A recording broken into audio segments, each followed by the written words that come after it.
O que parecia ser um encontro normal entre amigos se tornou uma tragédia. Michael Limer nasceu no dia 21 de novembro de 2011, em Warren, no estado de Michigan, nos Estados Unidos. A família vivia em uma casa humilde. A mãe tem um nome desconhecido e nunca foi descoberto seu paradeiro. O pai, Wellington, era comerciante e dono de uma hot-dogaria popular no bairro. Na infância, Michael já sofria bullying. Era uma criança quieta, atenciosa e gentil, mas constantemente alvo de provocações por conta do corpo e da condição financeira da família. Com 9 anos de idade, foi diagnosticado com transtorno explosivo intermitente, um transtorno caracterizado por episódios de explosões de raiva desproporcionais, quando a pessoa é muito pressionada emocionalmente. Isso não tornava Michael violento por si só, mas indicava uma dificuldade real de lidar com frustrações, humilhações e rejeições. Tudo se intensifica quando Michael entra no Seamless College. Lá, conhece Peter, Leonard, John, David, Charles, Clara e diversos outros colegas. O bullying se torna mais frequente e pesado. Apelidos como Baleia, Michael Dogs e Corno passam a fazer parte da rotina dele por dentro da escola. Sua condição psicológica se agrava. Quanto mais pressionado, mais ele se fechava. Quanto mais fechava, mais virava alvo. Em 2021, Michael conhece Clara e os dois começam a namorar. Para quem via de fora, o relacionamento parecia estranho. Online, mal conversavam. Na escola, pareciam desconfortáveis juntos, como se não soubessem se relacionar. Em ligações enquanto jogavam, Michael tinha ataques de raiva com Clara. Em alguns momentos, ela chegava a chorar. O grupo zombava do relacionamento, dizendo que ele era inexistente. As provocações aumentavam, ao reforçar que ele seria traído, apontando a proximidade de Isaac e David com Clara. Em abril de 2023, Clara terminou o relacionamento. Os próprios amigos já diziam que aquilo não funcionava e que era melhor encerrar. Michael não aceitava. Ele acreditava que ainda dava para recuperar algo que, emocionalmente, já tinha acabado. Após o término, Michael entra em estado de depressão profunda.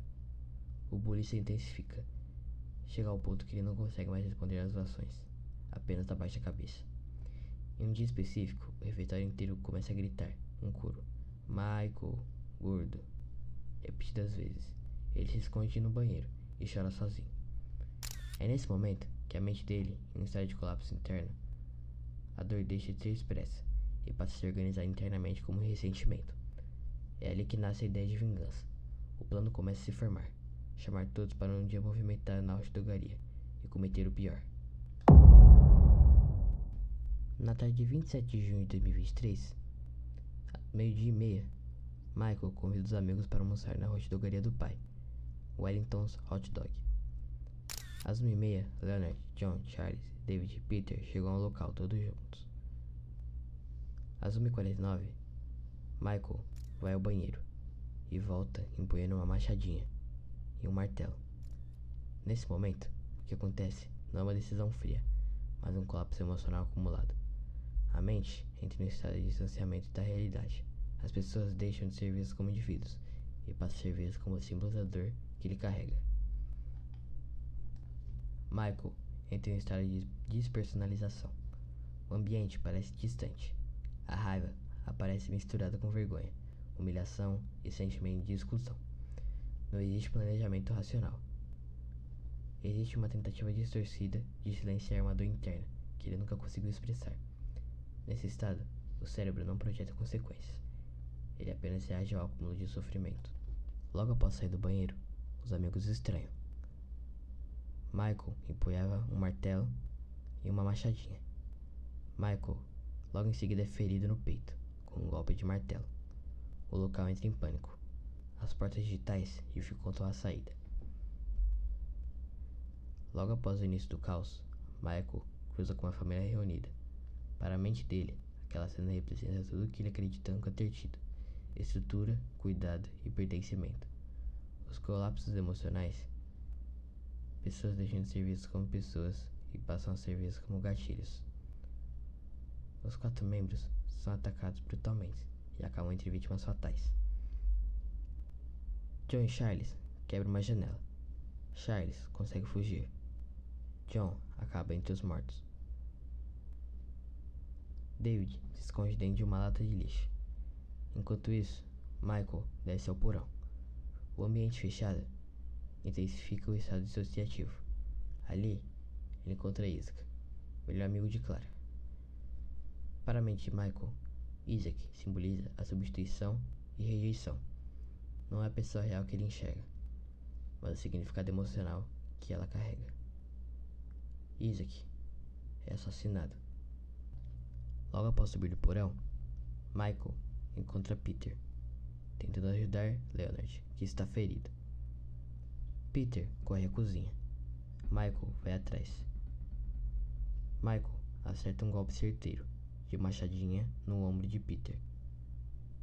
Peter cai brutalmente ferido no chão. Michael vai embora, em busca de mais vítimas. Após Michael voltar ao salão, na entrada do local, ele vê Clara.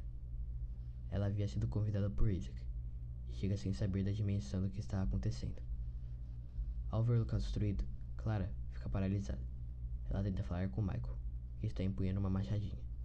Por alguns segundos, ela se torna o último elo emocional que ainda conecta Michael a uma ideia de humanidade.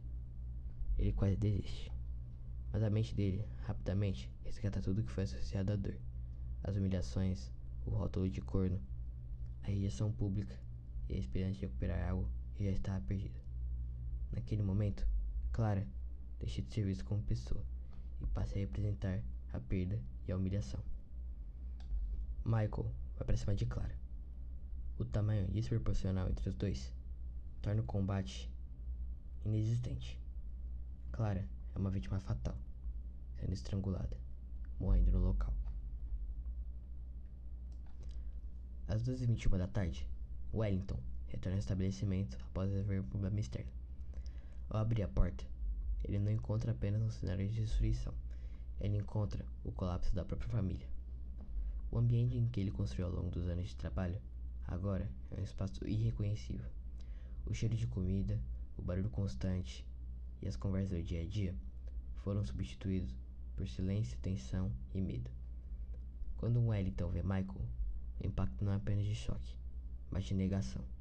Por alguns segundos, ele tenta processar que o filho quieto, introspectivo e inseguro é a mesma pessoa que está no centro daquele caos.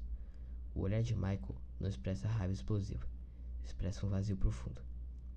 Psicologicamente, este tipo de expressão é comum em estado de colapso emocional. A pessoa já passou o auge da raiva e entra em estágio de desligamento afetivo.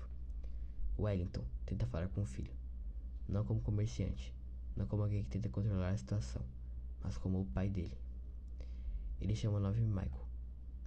Não há resposta verbal imediata. Michael permanece em silêncio, com a respiração acelerada e o corpo em estágio de tensão.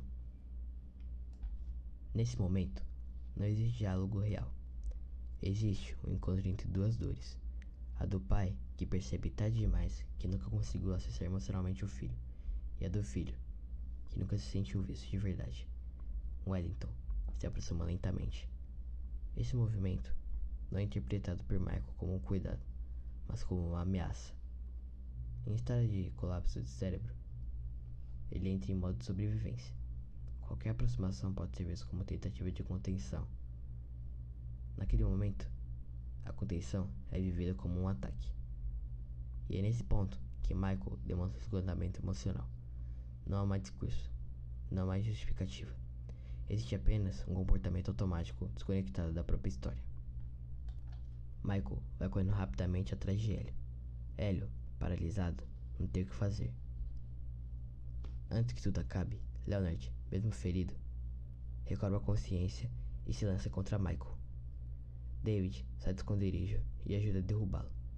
Peter, mesmo com um braço ferido e aberto, se junta ao esforço. Charles retorna ao local após chamar ajuda. Os quatro conseguem mobilizar Michael. Às 12h27 da tarde, Michael é contido. Wellington, parado aos poucos metros, não tenta se aproximar. Ele observa o filho ser mobilizado, sem conseguir intervir. Esse tipo de cena costuma gerar um trauma profundo em pais. que não é apenas pela violência do evento, mas pelo sentimento tardio de que os sinais existiam não foram vistos a tempos. Após a imobilização do agressor, Peter, devido ao esforço grande, com o braço sangrando, morre no local devido aos ferimentos. Leonard sobrevive, mas com fraturas graves na costela. David sofre uma concussão, mas passa bem. Charles não se fere fisicamente. John e Isaac é assassinado no local. Ao final, o dano foi grande. Balanço final: 17 feridos, 7 mortos, incluindo John, Isaac, Clara e Peter. Para o entendimento geral do caso, a polícia precisou interrogar os amigos que conviviam com Michael no cotidiano. A seguir, depoimento de Charles e Leonard, os sobreviventes do ataque. É difícil falar disso hoje. No começo, era zoeira normal. Todo mundo zoava todo mundo. O John zoava o Leonard zoava o David, eu zoava o Peter. E o Michael zoava a gente também. Só que tudo foi mudando. A gente não percebia direito. Começou a sobrar mais pro Michael do que todo mundo.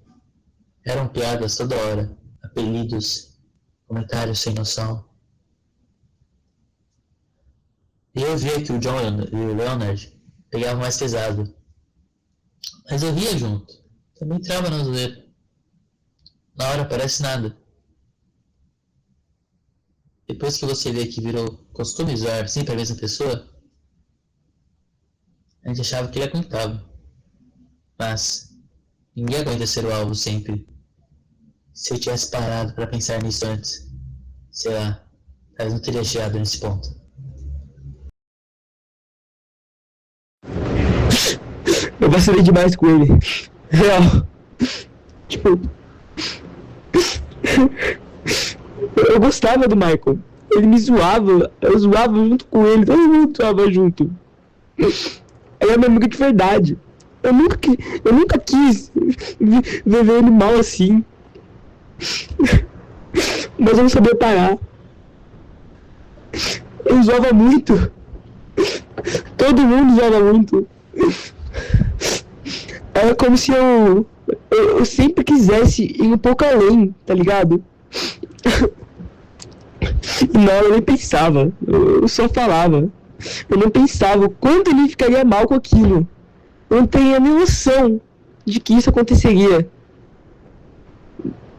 Depois que ele terminou com a Clara, deu pra ver que ele ficou diferente. Mas na dele, mais estressado. Mais quieto também. Mas continuava zoando. E se disfarçava mais ainda. Disfarçava o que ele sentia por dentro. Eu queria ajudar ele é amigo de verdade. Eu amei ele, como irmão. A gente até comentava entre a gente que ele tava estranho, mas só nisso. A gente só ficou nisso. Só conversava entre si, não conversava diretamente com ele. Eu acho que eu deveria ter conversado com ele e ter culpa minha. Ninguém fez nada de verdade. Hoje o que mais pesa é pensar que dá pra ter tudo mudado isso antes. Não foi um dia só. Foram vários dias zoando. Várias vezes passando do limite. Me arrependo muito por isso. Quando eu me liguei que tinha ido de longe demais, já era tarde pra consertar. Michael não nasceu violento. Ele era um adolescente em sofrimento profundo. Isso não justifica seus atos, mas ajuda a entender o processo. Fatores combinados, como bullying constante, humilhação pública, transtorno emocional, término amoroso mal elaborado, isolamento e ausência de suporte emocional, quando esses fatores se acumulam, o risco de colapsos graves aumenta drasticamente. Diversas pessoas podem estar passando por coisas parecidas com Michael. Para prevenir, existem sinais de alerta que que você pode notar: isolamento repentino, mudança brusca de comportamento, queda de rendimento, explosões de raiva, silêncio emocional após humilhações. São eles. O bullying não é uma brincadeira. É um fator de risco real para colapsos psicológicos graves. A prevenção envolve adultos atentos, escola com canais de rede de escuta, intervenção em bullying, apoio psicológico acessível e acolhimento emocional. As tragédias não começam no dia que acontecem. Elas começam no silêncio, na humilhação repetida e na ausência de acolhimento. Entender esses processos não é passar pano para a violência, é tentar impedir que outras histórias sigam o mesmo caminho. Ao final de tudo, essa história é fictícia, mas os sentimentos por trás dela são reais. Bullying, isolamento e sofrimento emocional acontecem todos os dias, muitas vezes em silêncio. Histórias como essas existem para alertar. Sinais ignorados viram consequências. Prestar atenção em quem está do seu lado pode fazer toda a diferença.